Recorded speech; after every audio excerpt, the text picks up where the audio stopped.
എന്ന മായിക പ്രപഞ്ചം, താരാപഥങ്ങൾ, ഗാലക്സികൾ, കണ്ണു ചിമ്മുന്ന നക്ഷത്രജാലങ്ങൾ, ദിശ തെറ്റി എത്തുന്ന ധൂമകേതുക്കൾ, മനസ്സിന്റെ മണിച്ചെപ്പുകളിൽ ഒളിപ്പിച്ചു വെച്ച അനുഭവ സാക്ഷ്യങ്ങളുടെ രത്നശേഖരം പ്രേക്ഷകരുടെ മുമ്പിൽ അനാവൃതമാക്കുന്നു മൈൻഡ്.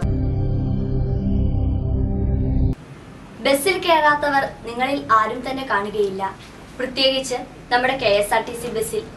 ബസ്സിന് ബ്രേക്കില്ല, ബെല്ലില്ല എന്നൊക്കെ പണ്ടു പറയുമായിരുന്നു. ഇപ്പോൾ കാലം മാറി. കോട്ടയത്ത് നിന്ന് കുമരകത്തേക്കൊരു ബസ് യാത്ര. പച്ച പിടിച്ച പാടങ്ങൾ, വിശാലമായ തെങ്ങും തോപ്പുകൾ, കാശുകാരുടെ റിസോർട്ടുകൾ, പാവപ്പെട്ട മനുഷ്യരുടെ പാരായങ്ങൾ. പറയാൻ പോകുന്ന ഇതൊന്നുമല്ല. മൂവന്തി നേരം സീറ്റ് തികയാൻ ആളില്ലാത്ത ഒരു KSRTC ബസ് കോട്ടയത്ത് നിന്ന് കുമരകത്തേക്ക് പോകുന്നു. കുമരകത്ത് എത്താറായി. എതിരെ ഒരു പ്രൈവറ്റ് ബസ് പാഞ്ഞു വന്നു. മുമ്പിൽ കൊടും വളവ്, ഇടതുവശത്ത് വലിയ തോട്. പാഞ്ഞു വരുന്ന പ്രൈവറ്റ് ബസ് ഇടിക്കാതിരിക്കാൻ അരികിലേക്ക് അടുപ്പിച്ചതാണ്. ബസ് തോട്ടിലേക്ക് മറിഞ്ഞു. വെള്ളത്തിൽ മുങ്ങി. ബസ് വെള്ളത്തിനടിയിലായി. ബസ്സിൽ നിന്ന് പരിക്കുകളോടെ ആദ്യം കയറി വന്നത് 23 വയസ്സുള്ള ഒരു യുവാവ്. പേര് ജിസ്ബിൻ. ജിസ്ബിന്റെ ജീവിതത്തിൽ പിന്നീട് ഒരുപാട് സംഭവങ്ങൾ ഉണ്ടായി. ശ്രദ്ധിക്കുക, ഇന്നത്തെ കേസ് ഷീറ്റിൽ ഡിപ്രഷനിൽ അടിപ്പെട്ട് ജീവിതം തകർന്ന യുവാവ്.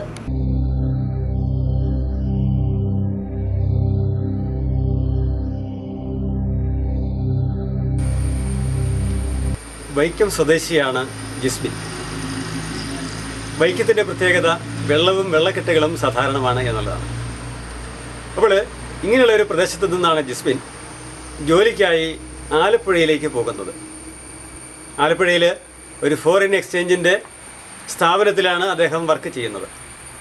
23 വയസ്സുള്ള ജിസ്ബിനെ സംബന്ധിച്ചിടത്തോളം വാഹനത്തിൽ പോവുക എന്നുള്ളത് ഒരു വലിയ ക്രൈസായിരുന്നു. എങ്കിലും അദ്ദേഹം പലപ്പോഴും ട്രാൻസ്പോർട്ട് ബസ്സിലും മറ്റുമാണ് ആലപ്പുഴയ്ക്ക് പോയിക്കൊണ്ടിരുന്നത്. പക്ഷേ ആലപ്പുഴയിൽ ജോലി ചെയ്തതിനു ശേഷം അവിടെ നിന്നും കിട്ടുന്ന ഫോറിൻ നാണയങ്ങൾ കോട്ടയത്ത് കൊണ്ടുവന്ന് കൊടുക്കുക ആവശ്യമായിരുന്നു. ഇങ്ങനെ ആലപ്പുഴയിൽ നിന്നും ശേഖരിച്ചെടുക്കുന്ന വിദേശ നാണയങ്ങൾ കോട്ടയത്ത് എൻ്റെ കേന്ദ്ര ഓഫീസിൽ കൊണ്ടുവന്ന് കൊടുത്തതിന് ശേഷം തിരിച്ച് അദ്ദേഹം കുമരകം കൂടിയാണ് വൈക്കത്തിന് മിക്ക ദിവസങ്ങളും പോയിക്കൊണ്ടിരുന്നത്. ഇങ്ങനെ ഇരിക്കവേ 2012 മാർച്ച് ഏപ്രിൽ മാസത്തിലാണ് ഒരു സംഭവം ഉണ്ടാകുന്നത്. ജിസ്ബിൻ ഇങ്ങനെ ബസ്സിൽ പോയിക്കൊണ്ടിരിക്കുന്ന അവസരത്തിൽ കുമരകം അടുക്കൽ എത്താറായപ്പോഴേക്കും പോകുന്നത് ഒരു ട്രാൻസ്പോർട്ട് ബസ്സിലാണ്. എതിരെ ഒരു പ്രൈവറ്റ് ബസ് പാഞ്ഞു വരുന്നു. വളരെ വേഗതയിലാണ്.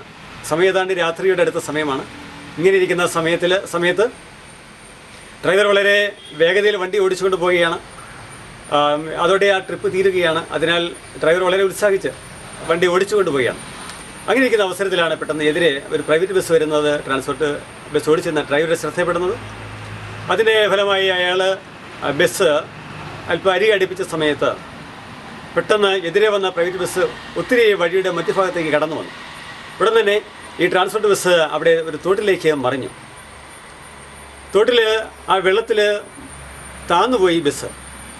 അതിൻ്റെ അടിയിൽപ്പെട്ടു പോയ വ്യക്തിയായിരുന്നു ജിസ്ബിൻ. നന്നായിട്ട് നീന്തലറിയാം. ജിസ്ബിൻ വളരെ പെട്ടെന്ന് തന്നെ ഈ ബസ്സിനുള്ളിൽ നിന്നും പുറത്ത് കടന്ന് നീന്തി കരയിൽ കയറി വന്നു. അതിനുശേഷം അയാൾ ആ ബസ്സിൽ അകപ്പെട്ടു പോയിരുന്ന മറ്റാളുകളെയും വളരെ വേഗത്തിൽ രക്ഷിക്കുവാനായിട്ടുള്ള ശ്രമങ്ങൾ നടത്തി. ജിസ്ബിനെ സംബന്ധിച്ചൊരു പ്രത്യേകത കൂടിയുണ്ട്. ജിസ്ബിൻ നല്ല ആരോഗ്യമുള്ള വ്യക്തിയാണ്. 23 വയസ്സാണെങ്കിലും യൗവനത്തിന് നല്ല ചുറുചുറുക്കും നല്ല ഉറച്ച ശരീരവും ഉണ്ടായിരുന്നു.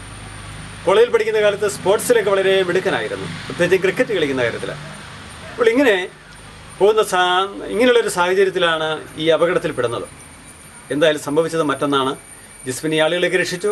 അതിലേതാണ്ട് 10-20 പേരെ യാത്രക്കാരുണ്ടായിരുന്നുള്ളൂ. അവരെയൊക്കെ രക്ഷിച്ചു. വീട്ടിൽ വന്നു. ഏതാനും ദിവസങ്ങൾ മുമ്പോട്ട് പോയി. 2-3 ദിവസങ്ങൾ മുമ്പോട്ട് നീങ്ങിക്കഴിഞ്ഞപ്പോഴാണ് സംഭവിച്ചത്. ജിസ്ബിനെ സംബന്ധിച്ച് വല്ലാത്ത ഒരു ഭയം അനുഭവപ്പെടുവാനായിട്ട് തുടങ്ങി. ശരിക്കും പറഞ്ഞാൽ ഒരു ഡിപ്രഷൻ സ്റ്റേറ്റിലേക്ക് ജിസ്ബിൻ എത്തിച്ചേർന്നു. ഇവിടെ തന്നെ വൈകിട്ട് തന്നെയുള്ള ഒരു ഡോക്ടറെ കാണിച്ചു. ഡോക്ടർ ഡിപ്രഷന് വേണ്ടിയുള്ള മരുന്നുകൾ കൊടുത്തു. അങ്ങനെ മരുന്നുകൾ കഴിച്ച് 2-3 ആഴ്ചക്കാലം ജിസ്ബിൻ വീട്ടിൽ മുറിക്കുള്ളിൽ ഒതുങ്ങിക്കൂടുകയാണ്. ജോലിക്ക് പോവുകയില്ല. ആകെ വല്ലാത്ത ഒരു വിഷമത്തോടുകൂടി ജിസ്ബിൻ അങ്ങനെ കഴിയുകയാണ്. അങ്ങനെ ഇരിക്കുന്ന അവസരത്തിൽ ആണ് ജിസ്ബിനെ എൻ്റെ അടുക്കൽ എത്തിക്കുന്നത്. അപ്പോൾ ഞാൻ ജിസ്ബിൻ്റെ പ്രശ്നങ്ങൾ കേട്ടു. ജിസ്മിൻ എൻ്റെ അടുക്കൽ എത്തുമ്പോൾ ഒന്നും തന്നെ സംസാരിക്കുന്നുണ്ടായിരുന്നില്ല. അവളെ അദ്ദേഹത്തോടൊപ്പം വന്ന ആൻറ്റി കാര്യങ്ങളെല്ലാം വിശദമായിട്ട് പറഞ്ഞു. ജിസ്മിൻ്റെ വിവാഹം ഉറപ്പിച്ചു വെച്ചിരിക്കുകയാണ്. തൊട്ടടുത്ത ആഴ്ചയിൽ തന്നെ വിവാഹത്തിൻ്റെ ഉറപ്പീര് തുടങ്ങിയ ചടങ്ങുകളെല്ലാം നടക്കാൻ പോവുകയാണ്. എനിക്കിതൊരു സാഹചര്യമാണ് എന്നുള്ള കാര്യങ്ങളൊക്കെ പറഞ്ഞു. ഏതായാലും അവളെ വിവാഹം പോലും ഉറപ്പിച്ചു വെച്ചിരിക്കുന്ന ഒരു സാഹചര്യത്തിൽ ജിസ്മിനുണ്ടായ ഈ മാറ്റം വിവാഹം പോലും മാറിപ്പോകുമെന്നുള്ള സാഹചര്യത്തിലേക്കായി വളരെ ഗൗരവതരമായൊരു വിഷയമായി മാറി. ജോലിക്ക് പോകാത്തൊരവസ്ഥയായി.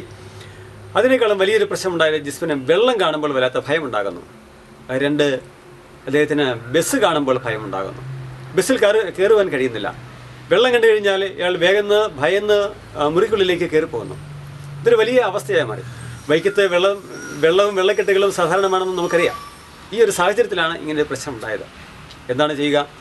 ജിസ്മിൻ്റെ പ്രശ്നങ്ങളെല്ലാം ഞാൻ കേട്ടു. ജിസ്മിൻ്റെ പ്രശ്നം എന്താണ് എന്ന് മനസ്സിലാക്കി. ജിസ്മിൻ്റെ ഏറ്റവും രസകരമായ സബ്ജക്റ്റ് ഞാൻ സെലക്ട് ചെയ്തു. മറ്റൊന്നുമായിരുന്നില്ല, ജിസ്മിൻ്റെ പ്രണയം തന്നെ. പ്രണയത്തെ സംബന്ധിച്ച കാര്യങ്ങളെല്ലാം ഞാൻ സംസാരിച്ചു. ജിസ്മിന് അല്പാൽപമായി മനസ്സ് തുറന്നു. അതിനുശേഷം ജിസ്മിന് എന്താണ് ജിസ്മിൻ്റെ അടിസ്ഥാന പ്രശ്നം എന്ന് ജിസ്മിനെ കൃത്യമായി പരിശോധിക്കേണ്ടി വന്നു. ഒരു മനഃശാസ്ത്ര അന്വേഷണത്തിലൂടെയാണ് ജിസ്മിൻ്റെ പ്രോബ്ലം കൃത്യമായി മനസ്സിലാക്കിയെടുത്തത്. ആ പ്രോബ്ലം ഇതായിരുന്നു. ജിസ്മിൻ നന്നായി സ്പോർട്സിൽ, പ്രത്യേകിച്ച് ക്രിക്കറ്റിൽ വളരെ എക്സ്പെർട്ടായിരുന്നു. അങ്ങനെ ഇരിക്കെ ഒരു ദിവസം തിരുവനന്തപുരത്ത് കളിക്കുവാനായിട്ട് പോയി. അങ്ങനെ വല്ലാത്ത ഒരു മഴയുടെ ദിവസമായിരുന്നു. ജിസ്മിൻ അവിടെ കളിച്ചുകൊണ്ടിരിക്കുന്ന അവസരത്തിൽ ആ കോർട്ടിൽ നടുതല്ലി വീണു. ക്രിക്കറ്റ് കളിയുടെ സെമി ഫൈനൽ ദിവസമാണ്. ബാക്കി കളിക്കുവാൻ സാധിക്കുകയില്ലല്ലോ എന്നോർത്ത് ജിസ്മിൻ വല്ലാതെ വിഷമിച്ച് കരഞ്ഞു. ആ പെരുമഴയത്ത് ആ കോർട്ടിൽ അദ്ദേഹം ഇരുന്നു കൊണ്ട് വല്ലാതെ വിഷമിച്ച് കരഞ്ഞു. ഇനി വീണ്ടും കളിക്കുവാൻ സാധിക്കുകയില്ലല്ലോ എന്നുള്ള ആ വിഷമം അയാൾ ആരോടൊന്നില്ലാതെ സ്വയം പിറുപിറുത്തുകൊണ്ടിരുന്നു. ഏതായാലും ഈ ഒരു സ്വാധീനം, ഈ ഒരു വലിയ നിരാശാജനകമായ സംഭവം ജിസ്മിൻ്റെ മനസ്സിൻ്റെ അടിത്തട്ടിൽ കിടക്കുകയായിരുന്നു. ഇതായിരുന്നു റൂട്ടായ പ്രശ്നം. ആ റൂട്ടായ പ്രശ്നം പരിഹരിക്കുവാനായിട്ട് ഞാൻ ശ്രമിച്ചു. അത് പരിഹരിച്ചു കൊടുത്തു. അതോടെ ജിസ്മിൻ്റെ പ്രോബ്ലം പരിഹരിക്കപ്പെട്ടു. ജിസ്മിന് അന്നു മുതൽ വെള്ളത്തിൻ്റെ ഭയമുണ്ടായില്ല. രണ്ടാമതായി ബസ്സിൽ യാത്ര ചെയ്യുന്നതിനുള്ള ബുദ്ധിമുട്ടുണ്ടായില്ല. ജിസ്മിൻ്റെ വിവാഹകാര്യം ഉറപ്പിച്ചു വെച്ചിരിക്കുകയായിരുന്നു എന്ന് ഞാൻ പറഞ്ഞു. അത് ജിസ്മിനൊരു പ്രണയത്തിലൂടെ എത്തിയ ഒരു വിവാഹ ആലോചനയായിരുന്നു. ആ വിവാഹാലോചന മുമ്പോട്ട് പോകുവാനായിട്ടുള്ള എല്ലാ അവസരങ്ങളും ജിസ്മിൻ്റെ ഭാഗത്തുനിന്നും ജിസ്മിൻ്റെ വീട്ടിൽ നിന്നും ഒരുക്കങ്ങൾ നടന്നു. ഇപ്പോൾ ഞാൻ സംസാരിച്ചു കൊണ്ടിരിക്കുന്ന അവസരത്തിൽ ജിസ്മിൻ്റെ വിവാഹം കഴിഞ്ഞു. 3 മാസത്തിലധികം അദ്ദേഹത്തിൻ്റെ ഭാര്യ ഗർഭിണിയാണ്. അങ്ങനെ ഡിപ്രഷൻ്റെ അടിത്തട്ടിൽ അമർന്നു കിടന്നിരുന്ന ജിസ്മിനെ അതിൽ നിന്ന് രക്ഷിച്ച് ഒരു ജീവിതത്തിലേക്ക് കൊണ്ടുവരുവാനായിട്ട്, ഒരു ജീവിത പന്താവ് തെളിച്ചു കൊടുക്കുവാനായിട്ട് സാധിച്ചു എന്നുള്ളത് ഒരു കൗൺസിലിംഗ് എന്ന നിലയിൽ, ഒരു കൗൺസിലർ എന്ന നിലയിൽ, ഒരു സൈക്കോ തെറപ്പിസ്റ്റ് എന്ന നിലയിലും എനിക്ക് വളരെ ചാരിതാർത്ഥ്യജനകമായിട്ടുള്ള കാര്യമാണ്. ഇത് നമ്മൾ മനസ്സിലാക്കിയിരിക്കേണ്ടതാണ്. ഈ രീതിയിൽ ഏതൊരു പ്രശ്നത്തെയും പരിഹരിക്കുവാൻ സാധിക്കുമെന്നുള്ള കാര്യം നമ്മൾ ഓർമ്മിക്കണം. പലപ്പോഴും വിമുഖരായി, നിസ്സംഗരായി, എന്തു ചെയ്യണമെന്നറിയാതെ വീടിനുള്ളിൽ കഴിയുന്നവർ, പ്രവർത്തനരഹിതരായി കഴിയുന്നവർ, കർമ്മരഹിതരായി കഴിയുന്നവർ, ഇങ്ങനെയുള്ള ആളുകളെയൊക്കെ നമുക്ക് ഉണർത്തിക്കൊണ്ടുവരുവാൻ സാധിക്കും. അവരുടെ അടിസ്ഥാനപരമായ പ്രശ്നങ്ങളിലേക്ക് കടന്നു ചെന്ന് അവയെ സോൾവ് ചെയ്ത് അവരെ കർമ്മോന്മുഖരാക്കി മാറ്റുവാൻ സാധിക്കും എന്നുള്ളത് നമ്മുടെ എല്ലാവരുടെയും ഓർമ്മയിലുണ്ട്. ഒരു പ്രശ്നമോ അല്ല, ജീവിതം തന്നെ ഒരു പ്രശ്നമോ, എല്ലാം ഒന്ന് പെയ്തൊഴിഞ്ഞിരുന്നെങ്കിൽ എന്ന് നിങ്ങൾ ആഗ്രഹിച്ചിട്ടില്ലേ? അതെ, എല്ലാം പെയ്തൊഴിയുവാൻ മനസ്സ് തുറക്കും. നിങ്ങളുടെ സഹായത്തിന് help line numbers 9496379230, 9847304999, email @gkalapura@gmail.com, counselorsforum@gmail.com.